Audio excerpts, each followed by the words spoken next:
Hi, everybody. Oh. Hey, everyone. Hello. Surprise. Be the Out boss on there Twitch in, with Twitch. Stream Land. This is Steven Sharif, creative director here at Intrepid Studios. I'm joined by Jeffrey Bard, lead designer, Hi, everybody. and game designer Peter Pallone. How's it going? We're excited to be here. We have an amazing guest who's going to be asking some awesome questions today. One of my personal favorite Twitch streamers out there when it comes to the MMORPG community, DocGotGame, everybody. What is up? Woo! Yeah. Ready? What is up, guys? Doc, I got to tell you, when we heard that you were going to be our guest today, I was super ecstatic because you have always been one of my favorite MMORPG specific Twitch streamers, just because of your passion for the genre. I think you have a great show and you have awesome input when it comes to the industry and when it comes to just MMORPGs in general. So I was really excited to be able to do this with you. I know we all are. Yeah, totally. No, I'm stoked and I'm so happy for you guys. I mean, you guys know how to put on a Kickstarter. Let me tell you, my goodness. I mean, wow. 1 minute I look up, I look up and I'm like, okay, cool. You know, they're trucking along quite nicely. The next thing I know, you guys are already surpassing the goal and everything. So congratulations to you guys on an amazing freaking Kickstarter, and it's nowhere near over. I haven't put anything in there yet, so hold on a little bit. What? Whoa! Hold on. All right, cut the stream. Give me a few minutes here, guys. No, it has been Involved. totally awesome, and we couldn't do it without everybody out there. You know, it's been one heck of a ride, and it's only been a week. I know, yeah. So, officially 1 week today. Yeah. And I think we're $3,000 away from hitting our $1,500,000 mark. That unlocks our expanded naval content, additional ships, and content under the water. So Yeah. we're pretty excited about that. It might happen on this stream. Ooh. That would be We'll awesome. see. Oh. Got my fingers crossed. Wait, we can't hear Doc. Yeah. Doc? Doc's Yep, there. can you guys hear me? Oh, no, yeah, we got you. We got You 0got me? Okay, cool. Oh, I cool, got cool. him. I'll put Do the you mic a have little him? closer to my mouth here. I have him super low. Jeff doesn't have Doc. Neither does Peter. Sorry. Oh no! Oh, man. So let's make sure we got that. Doc, give us a test real quick. Sure. Test. 1 2 1 2. Microphone check. Ring it, There ring we it, go. ring it, ring it. Oh, I don't have you him. got it for Peter. Check. Got it for Peter. 1 2 1 2. Not for Microphone Jeff, check. though. I don't Jeff's the have first one. He's good for me. All right, he's good for Peter. Yeah. I don't have him. You still don't have them? No. Here, he's check like this he's thing. like silent. Are you sitting on it, Jeff? It shouldn't be silent. You're sitting on something. There we go. And then plug that So I in. think we were just changing the levels a little There bit you before go. the stream. Sorry about Two that. of us All got right, sorry thrown about that, off, guys. but I think Can you we're test back. So, I literally can't hear Doc, him. how about now? Check. Test again. Yep, testing. Oh, testing. we're good. Okay, we're good. thank you. We got it. Okay. And we're back. Sweet.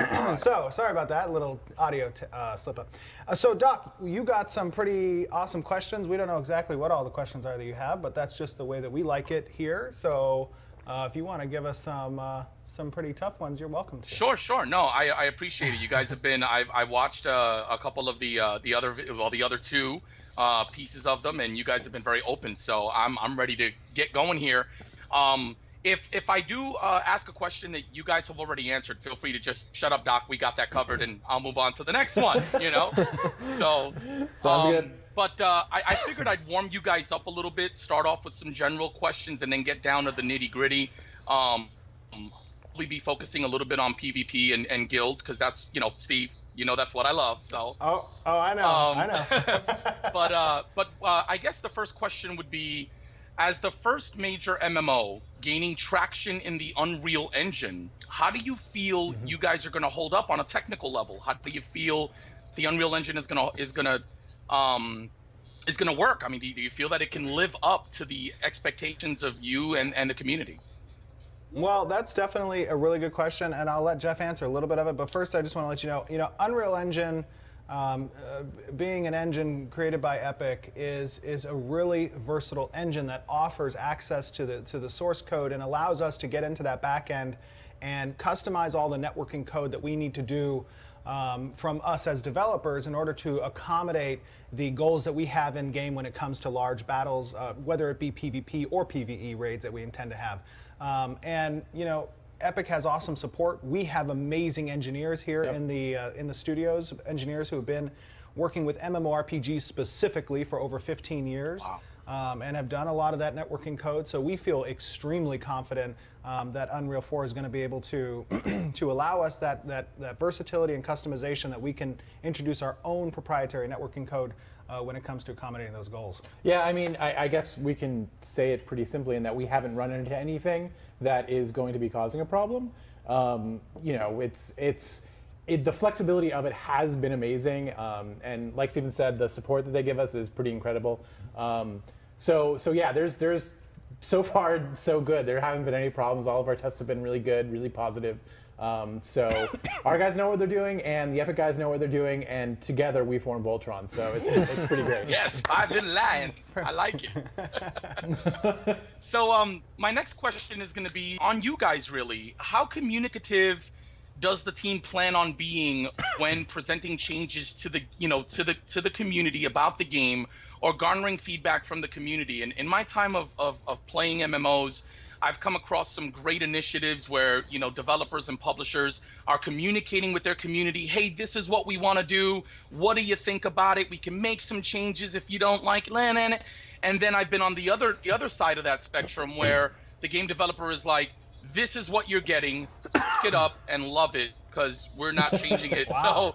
So, I've seen both spectrums of that. Where do you guys see yourself in that mix there? So, I mean, the most important aspect of gaming for me in my life has always been the community, and I wanted to take that into the development end of things when it comes to MMORPGs, because I personally really haven't experienced the super communicative aspect that you have with some games.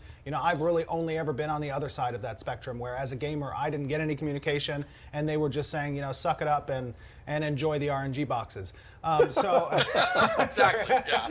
Yeah. And for me, going into Ashes of Creation, it's always been at the forefront of what we are doing to make sure that we are as communicative as possible with our community. I'm on Discord, our rest of our team is on Discord, we're on Reddit, we're on our forums, we're engaging with the community on not just a developer with player interaction, but kind of like, hey, we're all a part of this MMORPG family. Our genre isn't a giant genre. We need to stick together so that what we're able to produce as an industry is going to be something that reflects the will, the desires of our players. Absolutely. Yeah, no, 100%. It's a challenge, right? There's a reason why a lot of developers don't do that, because it takes work. And we're willing to put in that work and to make sure that those communication pathways are back and forth, right? And ultimately at the end of the day, we want the health of the game to be what drives us. So that's having that feedback is super critical to making that kind of thing happen. Yeah, absolutely. No, great answer, and I appreciate it. What will the content release tempo be once the game is launched? How often will we see updates to the game on both a minor scale and a major scale? Again, I've been on both sides of the spectrum where, there's, the MMO developer is constantly releasing content every 3 months, and that's kind of what we're accustomed to if we're lucky. But I've also been on the, enjoy the RNG boxes. Where do you guys see yourself falling in terms of how often can we expect to get new shiny stuff? I think the answer to that question is very often. I mean, first of all, being a subscription model allows us that ability to constantly be producing content. And when that is coupled with our node system and how we can release certain content through the node system, you're going to be seeing often there being developer updates and new chapters and new quest lines and storylines and a lot of stuff that relates to what is possible in this world based on player decision, and then we're just adding to that. We're constantly adding to that. Yeah, I like these are really cloudy numbers, right? A lot of what we're going to do is going to depend on what the game is like at launch. But I know right now in my head we're planning on it at the very least quarterly big releases of stuff, Yeah. And probably minor ones in between that. But again, like until we get to that point, it's going to be hard to really nail down exactly how often those will come. But they'll be at least quarterly, and maybe faster than that. And that's for the major ones, like every 3 months for the major ones. You know, there could be smaller ones that come out, you know, every month even, Right. maybe like new quest lines, stuff like that. It just depends. Our node system is really versatile in that regard. Yeah. Makes sense. It makes sense. So now I'm gonna hit you for a bit of a dinger here, guys. I've been easy on you, but now I gotta get a little, you know, gotta do a little something All right. here. So, gonna switch gears a little bit and ask the question: why PvP in Ashes of Creation? What benefits outside of the no associated benefits are there from PvPing in the game? Why bother? Why PvP in Ashes of Creation? Well, you know, the primary goal or central tenet in Ashes of Creation is you as the player, you as the community are here on this world to develop, to rebuild, repopulate, you know, explore, and bring civilization back to this forgotten world. And that's the PvE aspect of it.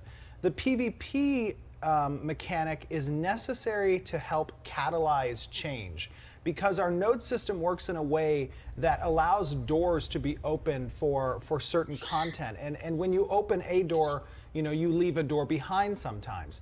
And we want PvP to allow you to go back and open up that door you left behind, potentially to explore that content that was locked off by development of a certain node. So, you know, PvP for us is an aspect that is necessary when it comes to bringing meaning to the game's development and inside the storyline itself, allowing players to work together against not just an AI, but also against your fellow player if they have different objectives, different goals, different interests. And you know, for me in the past playing MMORPGs, oftentimes PvP was done in a way that really didn't bring a lot of meaning to the game. It was really just something that was available, and you know, players could exercise their political intrigue through PvP.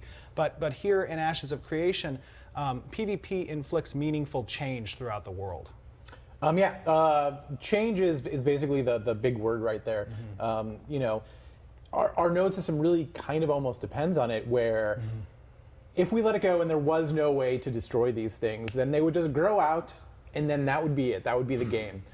We want people to be able to tear things down as much as we want them to build them up. So that's kind of the engine that keeps things going. Right, and it keeps it fresh. It keeps it new.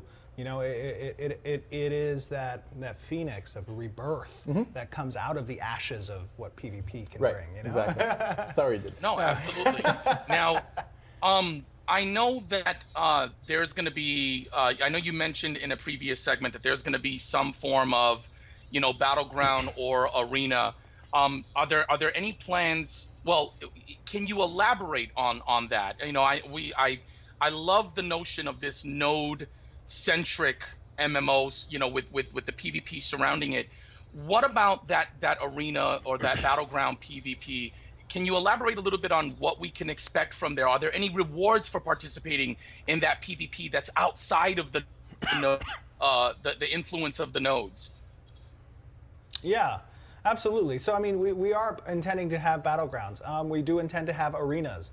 We intend to have ladders and participation that reflects your skill and abilities within those specific systems. We definitely are going to have those in Ashes of Creation. In addition to that, you know, we have open world battlegrounds that can be organic in the sense that our caravan is a necessary tool, a mechanic that transits goods between regional marketplaces and systems, localities that depend on resources being brought there, which is dependent upon the players to do that. And these caravans, you know, bring with them a static PvP zone that's based off of proximity. And if there are players within that area, they're going to be queued with a user interface that says, do you want to participate to attack, defend, or ignore this caravan? And players get to participate in this kind of moving, dynamic battleground that exists out in the open world, which has a lot of, you know, risk versus reward mechanics for players to either succeed in transiting those goods or be taken by these bandits whose interests are to take those goods.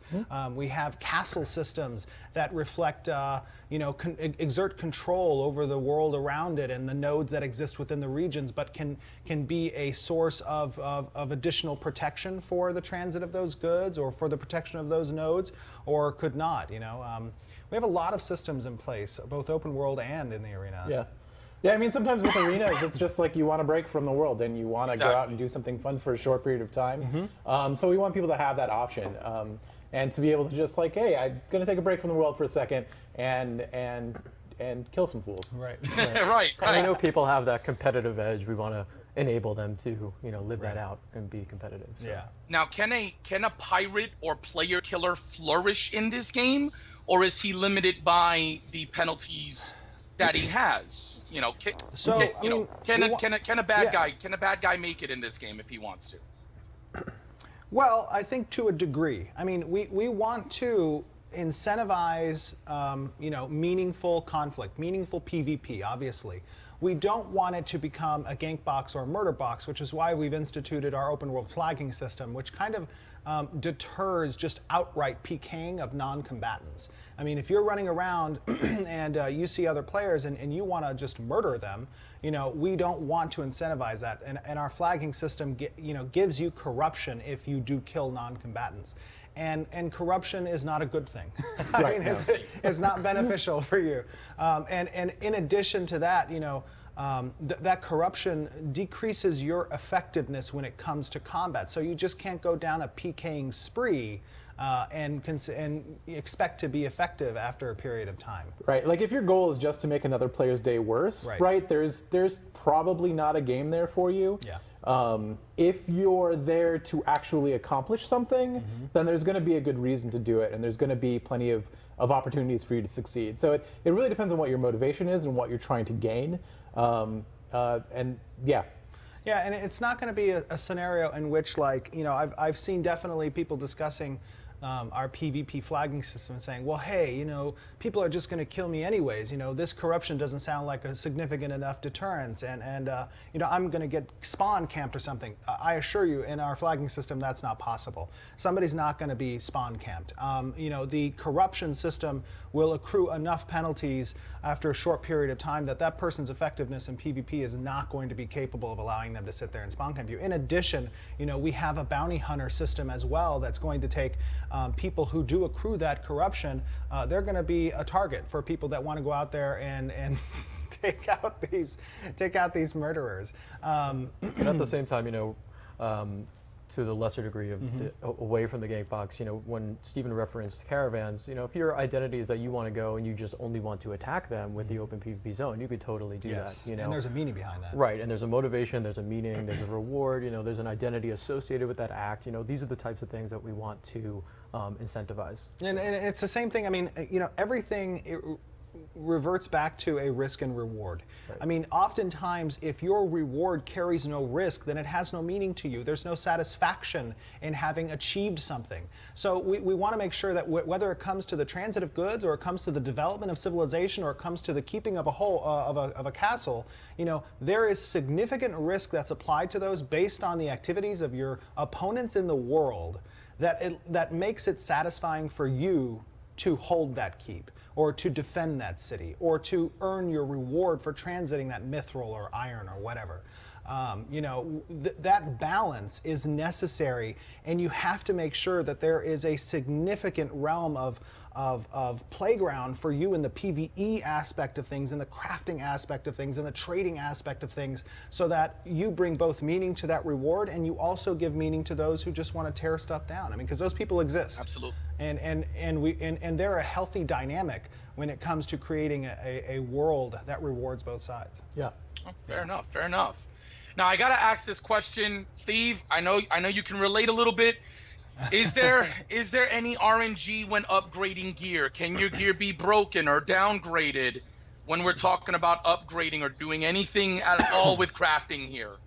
So crafting is going to be recipe based, and it is not going to involve RNG when it comes to crafting up. No, it will not involve RNG. It will involve getting out in the world and getting rare items and killing monsters and bosses, epic bosses that are going to create epic gear. And it's going to come down to potentially even taking that epic gear and deconstructing it to learn how it works so that you can produce it in the future as a master crafter. It's going to come down between working together with different paths of the artisan class, whether you're a processor, a gatherer, or an item creator. We're not going to see RNG in our crafting system.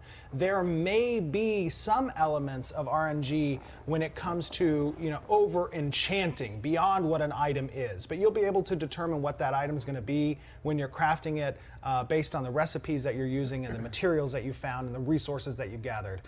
But if you want to take that extra step and risk something when it comes to, making your sword of, Jeffrey, your sword of Jeffrey. The sword of Jeff. If you want to make it a +10 sword, that's a different story. Obviously there's going to be some potential RNG to that. And then in addition, there's drop table RNGs that are going to obviously exist in the game as well for like what you kill and things. But Okay. yeah, not when it comes, not a game that should not be spoken. No, you will not see that degree of RNG. Fair enough. Fair enough.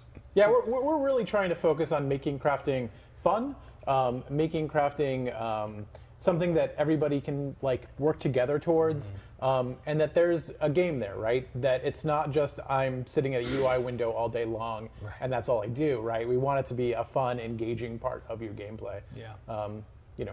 Absolutely. Absolutely. My next question is about mounts. I don't know if this has been asked before, but is there going to be mount-specific combat, and if so, or if not, can mounts be killed by other players?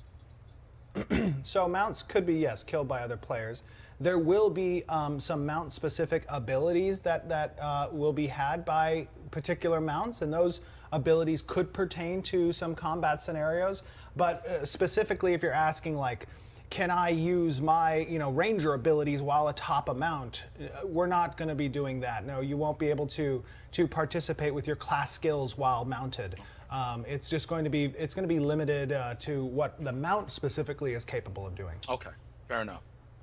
Now, how will smaller guilds be able to compete with larger guilds? I understand that there's an alliance system that's going to be in place, but are there any integrated systems from the game standpoint to prevent one mega blob from ruling everything, or having multiple guilds grief one smaller guild? Is there anything in place for that? So absolutely. I mean, when designing Ashes of Creation, it was very important for us to make sure that we were able to focus on certain systems that applied to smaller groups, smaller organizations, and they had a place within those systems, and then also having the application of larger guilds and larger groups. There's a lot of different things that smaller groups can do better than larger groups, and we wanted to make sure that we focused on focused on those systems. When it comes to sieges, there will be roles for smaller groups to play. When it comes to developing certain structures within a node, smaller groups will have an advantage of, and another thing that's a huge aspect of probably something you and I both, Doc, have experienced in the past is with games that really emphasize Zerg play. One of the primary components is the ability of that Zerg to form in a very short period of time and port immediately to some location that needs their attention, right? I mean, that's part of what Zerg play is. Yeah. And I think in our game, with removing that fast travel mechanic and including, meaningful travel that takes time to reach certain places, you're not going to see as much of a development of that Zerg play. If a caravan is moving out from a city and a large guild doesn't catch wind of it until it begins moving, they likely will not have the time to organize, form, and reach that point by the time that caravan reaches its location. And I think that's a big aspect of cutting back the potential for Zergs to control things in the game. We really want strategy to be a part of the guild lexicon, right? We want guilds to have to plan and to have people in the right place at the right time in order to like exert their influence on the world. So that's a big part of it. And having alliances with smaller guilds, allowing them to get into places that a bigger guild might not necessarily be there. Right. Guilds that call their home in one town versus another town is going to really kind of affect how the world works. So there's definitely going to be a lot of small parts. We were talking earlier about guild leveling. Yeah, about how guild levels may. Actually, maybe we don't talk about that. Well, we can give a little overview. Sure. Go for it. Okay, so obviously, whoops, did we lose the stream? Are we good? I can't see. Oh, okay, sorry. So, obviously everything we're saying is brought into the light of, we have alphas and we have betas where we're going to test some of these philosophies, okay?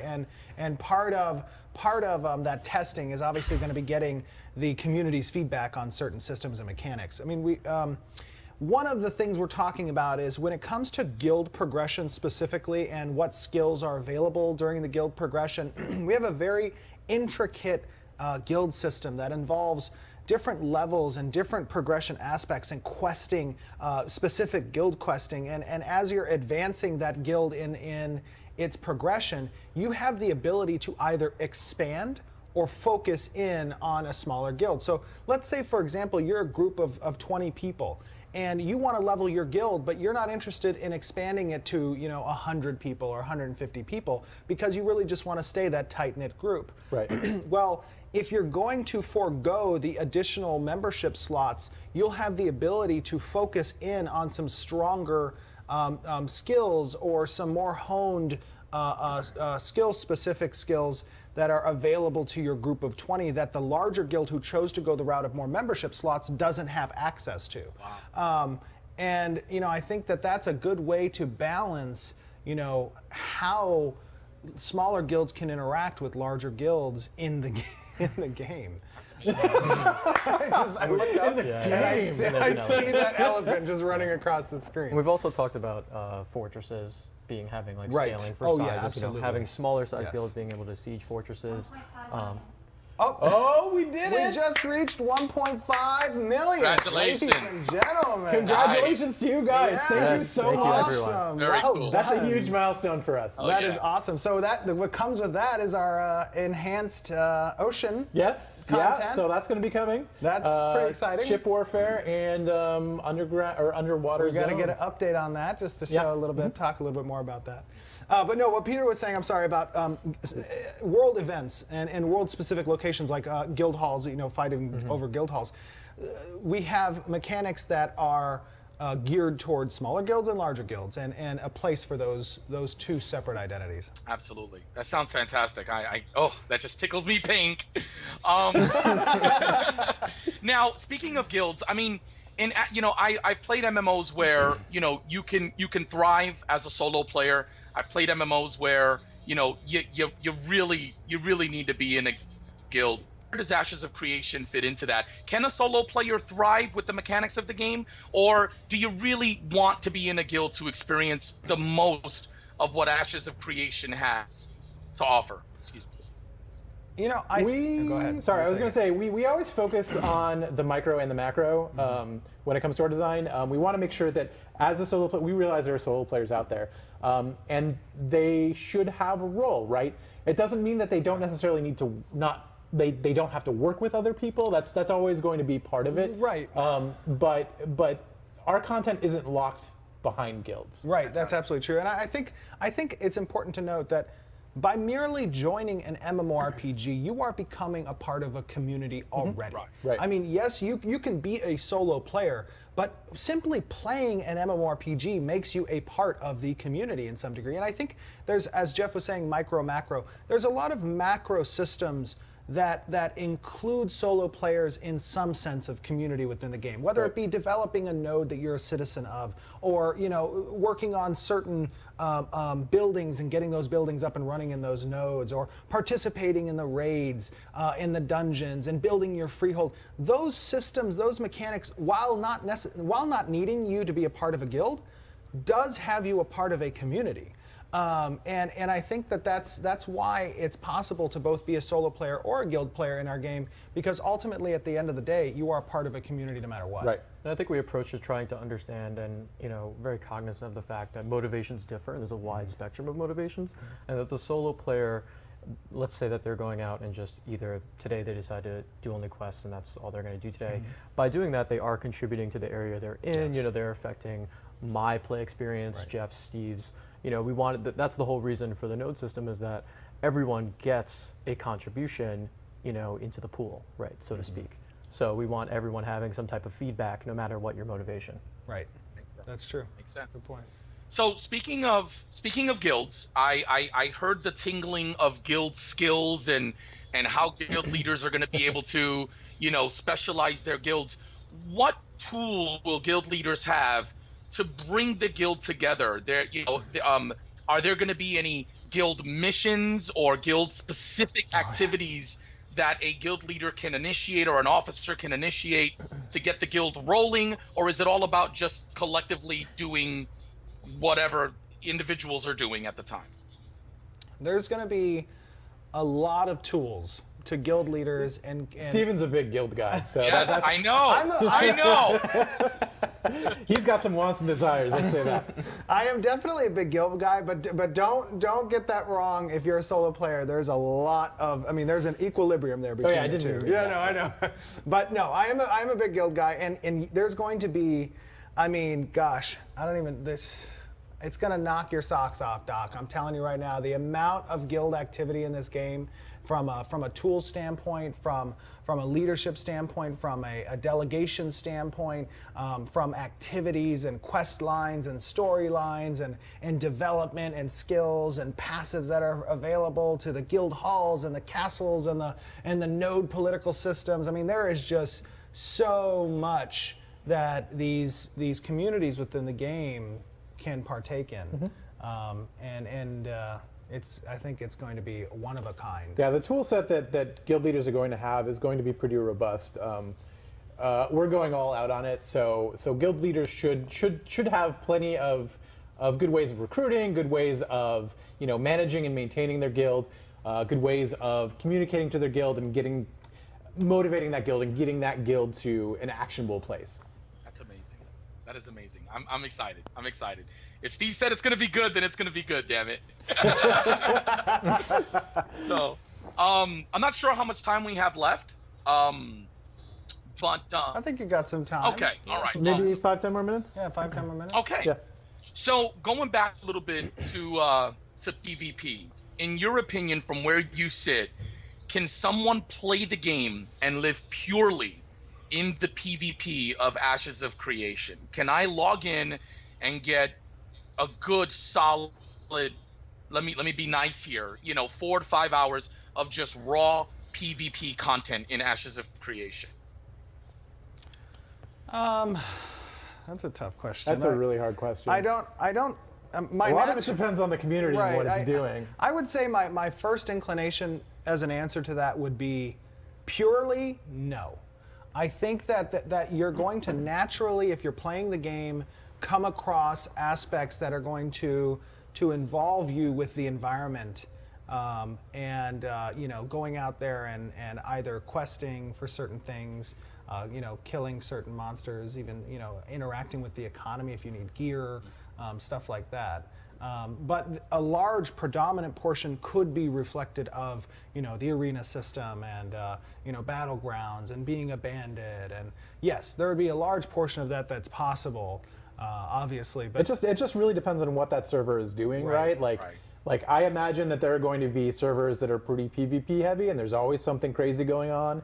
And I imagine quieter servers where people kind of keep to themselves. So it really just depends on what the community is doing and what they decide to do with their day. yeah. I mean, there's a lot of avenues to PvP Yeah. in our game, right? Right. So I think it really depends on, with that question, what specifically you're wanting to do on that day. There's so many avenues to get to your endpoint of the broad stroke PvP, right? That there's so much that I think you can just approach that from. That really, I don't know the hours down to the minutes. No, of right? course. But I know get- there's a lot that you can do. I just to get there. hesitant when I hear the word purely. I mean, I don't want to Right. make an emphatic statement that yes, there is you can purely do it this way. Right. Obviously, there's going to be some give and take between your time to advance and progress in the game that might require certain things, that are PvE reflective. Of course. But there's going to be a large possibility of PvP-oriented players having a lot of PvP-oriented things to do, and the same is true on the PvE side. Like if you're a PvE player who doesn't want to participate in PvP all the time or really wants to avoid PvP to a large degree, there's going to be many things that are possible for you to do in the game that reflect only a PvE experience. We're not forcing players to do one or the other. There is a healthy balance in the game that's going to reflect those two systems.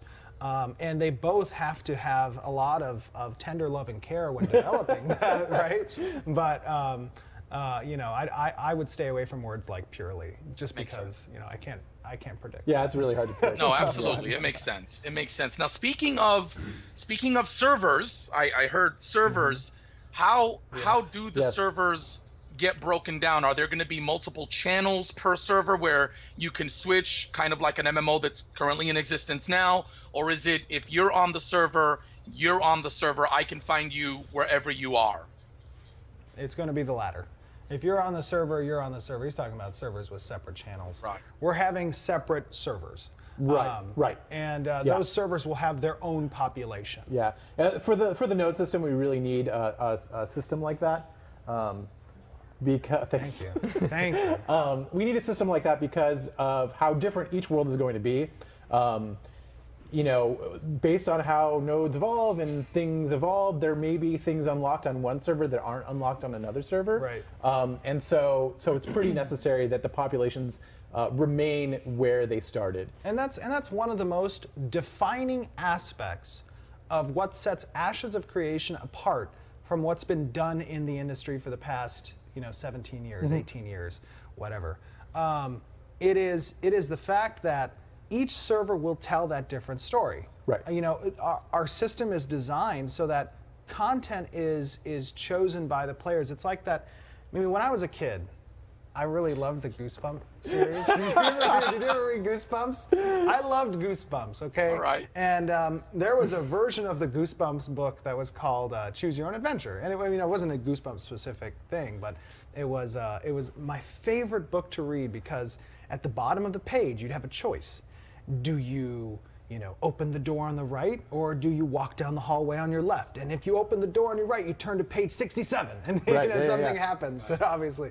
So it was that kind of philosophy of choosing your own adventure that I had never seen done before in an MMORPG, and it just made sense. Why is this not the case? I mean, all the technological tools are there from a design element to get this thing done this way, and no one just has done that. They've played with it a little bit, but from a purely server architecture standpoint, from a design pillar, it has never been done before, and I thought it was the coolest idea.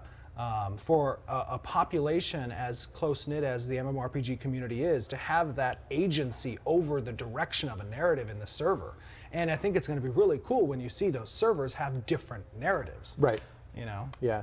I think it's going to be cool for players, right? Because one thing that happens on one server might not happen on another server, and people can talk about that, right? Like there's we talk about player story all the time, and player story is where that real story happens. When we talk about MMOs and we talk about our experiences, it's those stories that we love to tell. So Always.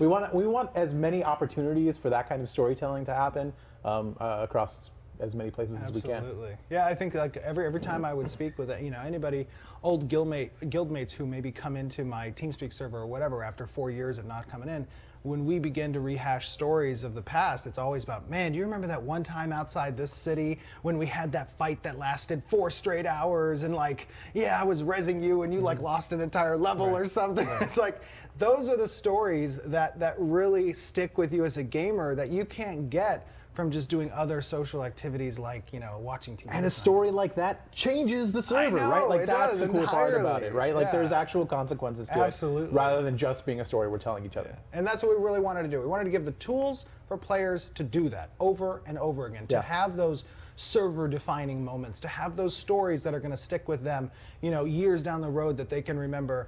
Man, that was a really fun night, and it stuck with me. No, I love it. I love it. I hate the channel system, so that answer couldn't have gone any better for me. So thank you. Oh my goodness. So, next question would be, This will probably have to be the last question. last question. Yes. Okay, last question of the night. So choose wisely. Okay. No pressure. Well, you guys have hit me good, so will there be an auto-run pathing system in the game? Can you An auto-run pathing Auto-run. system. So is that you can I don't know about pathing system, but you could potentially press the numlock key and your character just runs. what I mean is Right, do you mean You- a personal character directed due to a button press or something? Like I choose a waypoint and I run to it? yeah. Probably not. Probably not. No, I Probably would say. not. That with the horses. What? You have that with horses. Yeah, you basically. Right. We might have some fast travel options that are similar to that. Oh, you mean between like Right, nodes and right, stuff? point to point. Yeah. Like you could have you could have faster travel, right? Not fast travel. But you could have faster travel where you summon a mount or something from the gate of one node, and you're like, hey, I want to go to a node over here, and it's just like, all right, so you begin moving along the road potentially with that mount. Maybe. Okay. I don't know. That's a good question. We don't have an answer totally. I for that. got you, baby. Yeah, that's the last one. Should have cut you off. Yeah, you saved the best for last. Save the best for last. Oh my goodness. Epic. Well, hey, DocGotGame, it was a pleasure for us to have you Yeah, here, that was a buddy. lot of fun, man. I am a thank you. Great huge fan questions. of your stream. I love your passion when it comes to MMORPGs, and I was honored to have you here with us today, absolutely. Thanks asking for us coming, some man. cool questions. No, thank you guys. Thank you so much for having me, and I can't wait to plunk down some money on what's going to be an amazing MMO. Thank you for giving us. Thank you. So, thank you. Appreciate it, man. Thank you so much We for the appreciate it. support. Later, buddy. All right, take care, guys. All right. I love DocGotGame. Yeah, no, that was a lot of fun. He's a Great cool questions. guy. Yeah. He's a great guy, and he has a really strong passion for the community, and I think that I love his take on the industry and just the genre in Yeah, general. totally agree. We had some questions that we didn't get to last time. Sorry to 1.5 million everyone. guys. Hey, Yes. 1.5. Awesome. That is so cool. Amazing support, amazing community. We really cannot express enough our heartfelt gratitude for all the support that you guys have shown us. And it means so much to us to just look out in the sea of the MMORPG genre and say, all these people coming out saying, hey, you're onto something. This is, you guys are going the right direction. Feels good, man. Feels It good. does feel good. So we didn't get to some questions last time. What questions do we have, Peter? All Do we have right. water over there? We do. I have so much water. Thank you. I love water. Okay. The first one comes from. I didn't want to drink it out of that. Okay, sorry, guys. First one comes from Big One Chris. Will races affect your classes? Yes. Yes, races will affect your classes. So So we've talked about the secondary system Right. For classes, how you pick a primary class and a secondary class. Race is going to function similarly to that. yeah, so like you'll have racial augments that are capable of being applied to active skills. And those augments are going to be a reflection of the flavor of that specific race. In addition, races will have differing degrees of stats. And our game in our class system relies on certain stats to achieve different metrics in the game when it comes to damage, defense, and landing rates, and all that kind of stuff. Yeah, we wanted race to be an identity, and that's part of that system, right? We don't want it just to be a skin. We want it to actually mean something when it comes to the actual gameplay. So yeah, it will. And it will doesn't affect mean your that class. anything is race locked. Right. All the That's classes important. are playable through all races. So and there could potentially there can be some metas for certain classes with some races, but there's a high customization. So like there's a lot of different focuses that each class can have. Right. There's a lot of space. Right. There's a lot of space there. Okay, this next one is by Muino. Sorry if I'm mispronouncing your name. What kinds of benefits will religion give players, and will players be able to practice multiple religions? So players will not be able to practice multiple religions at the same time. You will focus on your religious class and progressing down that class. And if you want to switch religions, there may be a mechanic for that, obviously. But We haven't you'll gotten to that lose- point yet, but you'll probably yeah. lose progression in the religion that you come from. Right. And there's going to be some type of hierarchical structure to the religion class that involves the community as a whole and people's progressions in that religion, and then that religion's progression in the development of the world as well, whether or not certain temples are built in different nodes are going to progress that religion. And each religion will also have, if it's progressed far enough, potentially augments that become religious specific augments as well. We're still working on that, so. Yeah. But to make a long story short, we want religion to be a pretty big motivator in the game. It's a big part of the lore, and we want that reflected in the mechanics too. This guy's name. All right. Anamnesis 007. Anamnesis. Sorry, like a I'm sure I spy. butchered that, so my apologies. How easy will it be to get to other portals in starting zones so that you can play with your friends early on? How easy will it be? Or how much time will it take? Yeah, I 'Cause mean, it could be relatively easy, but just take a good amount of time. Right. So I think it's like a problem that it's an issue that we understand is there, right? And I think that we want fast travel to not be an easy method of something happening. We want travel to matter, and I think we want that to be a theme in our game. I think another thing is and we haven't fully discussed this, so I think we're deciding that it could be possible for you to choose your starting portal. right. And you don't have to be locked behind what your race is. You can choose your race and then choose your divine portal as well. Right, and that probably would be more along the lines of where we want to go with that, rather than making it easy to go from one portal to another, because they are going to be pretty far apart, and the distances are pretty considerable. So, Right. And the world is pretty large. yeah, Right. So. Okay, next one is by Sandal. I like Ooh, the nice name. name. Right, great Awesome name. Oh wait, hold on. Oh, Okay, thank you. there you go. Appreciate it.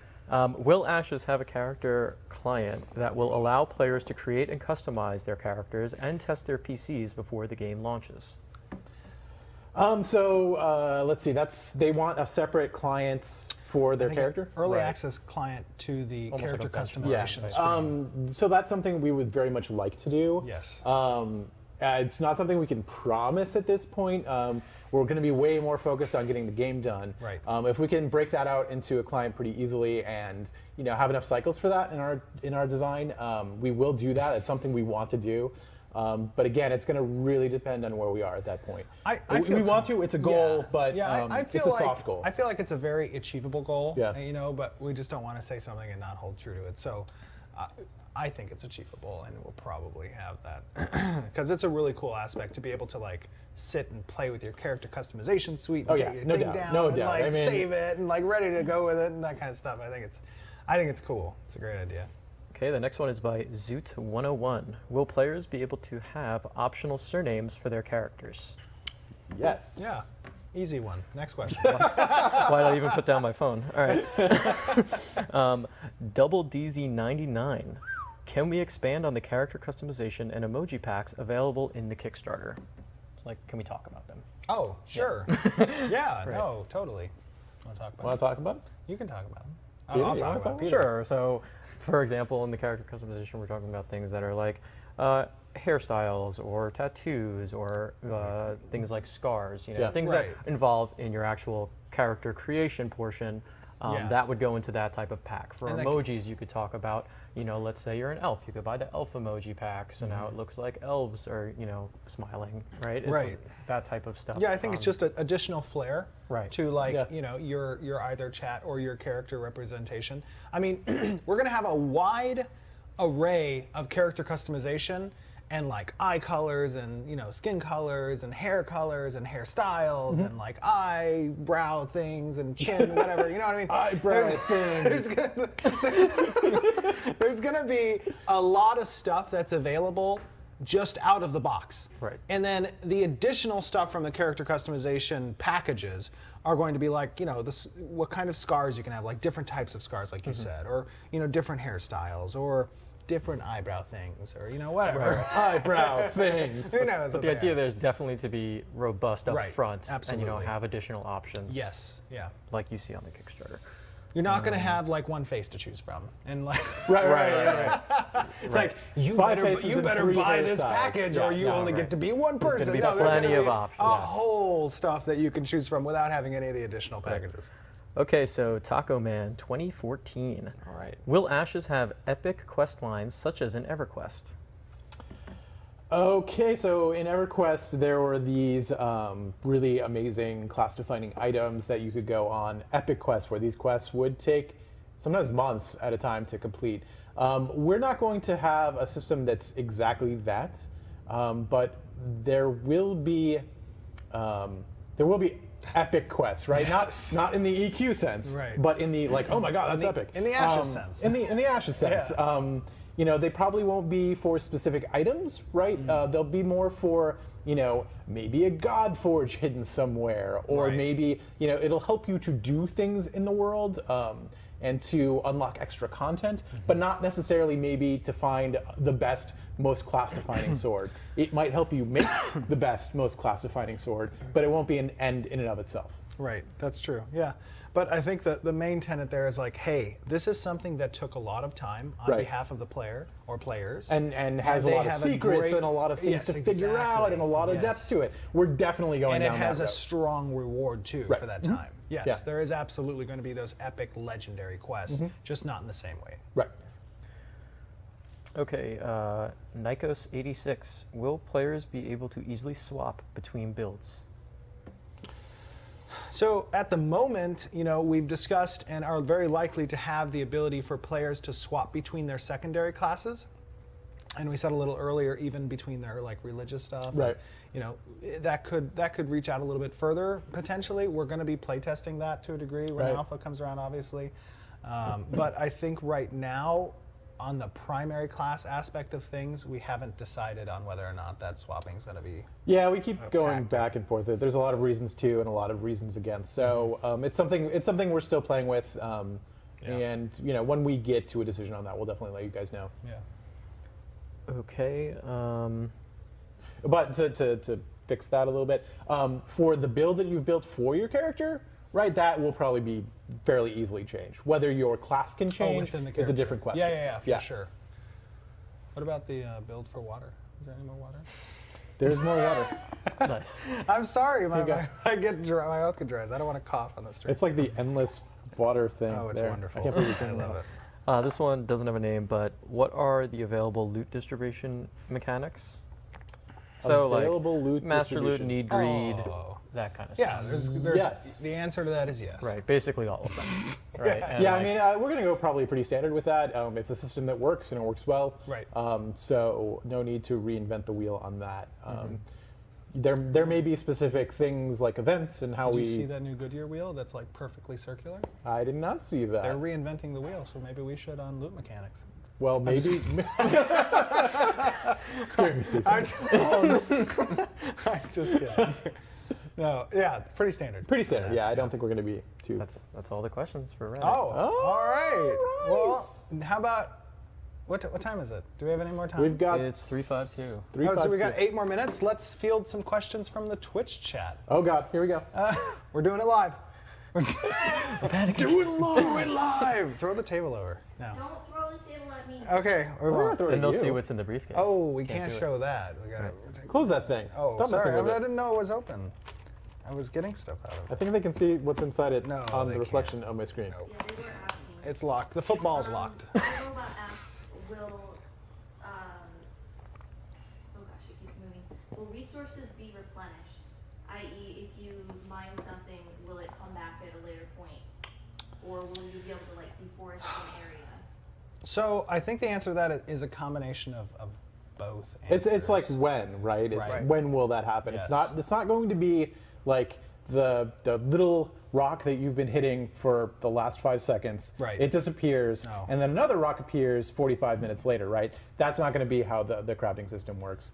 It'll be, It'll be more like vein oriented, where you discover a vein of ore you know, Right. instead of a single rock that goes away. And that vein of ore has so much of a supply. Right. And when that supply is diminished, that vein is gone, and who knows for how long. Right. And it could reappear halfway across the world. It could come next season back to this region.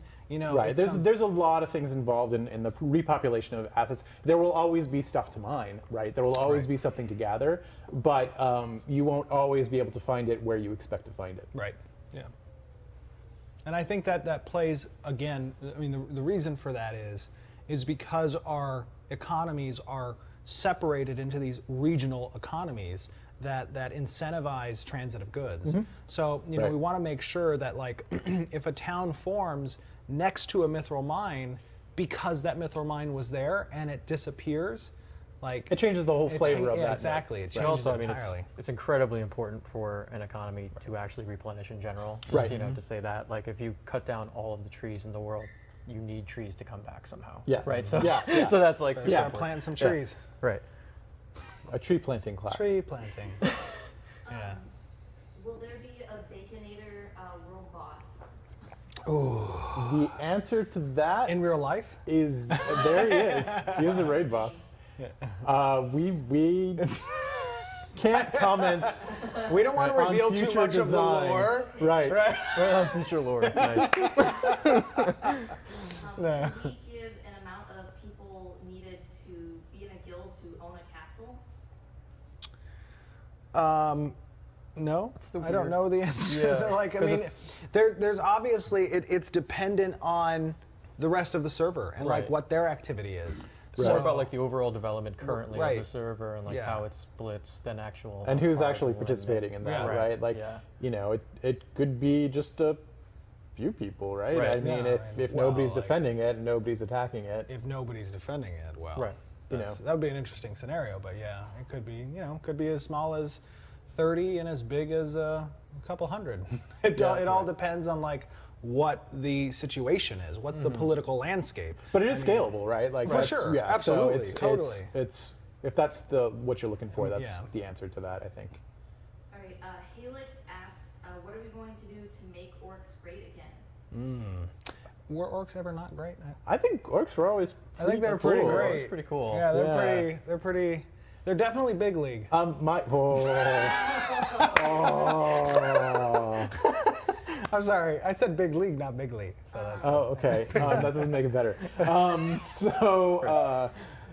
One of the orc races, the Vec, are my favorite race. They are. I am such a big fan of them. now you've just slanted the entire population of some server to Vec. I'm sure I have. I want to see the orc horde happen. I want to see the orc horde happen. Oh my god. But yeah, they will be great, and I'm pretty excited about them. So, Unbelievable. We'll be doing more lore announcements here probably Soon. relatively soon. Soon trademark. Soon trademark TM. Yeah. But yeah, we're pretty excited about the direction we're going there. Well, I think that's all for the questions today. Congratulations, everybody, on 1.5. Yes, that was amazing. We're about to post a couple of new backer goal and stretch goal in recognition of our latest achievement. And again, from everybody here at Intrepid Studios, we cannot thank you all enough for the amazing support that you've shown Ashes of Creation. It is absolutely just a reinforcement of our passion and will to get this game done and the way that it should be done. We're happy to see that all of you are on board, and get out there and help us spread the word as you have been doing. We appreciate it. Feel free to join us on Discord. Make sure you guys are on our forums, and we'll see you out there. We'll see you on Wednesday, 3 Yep, o'clock. Wednesday at 3 o'clock. Thank you, guys. Bye, everybody. Thanks, everyone.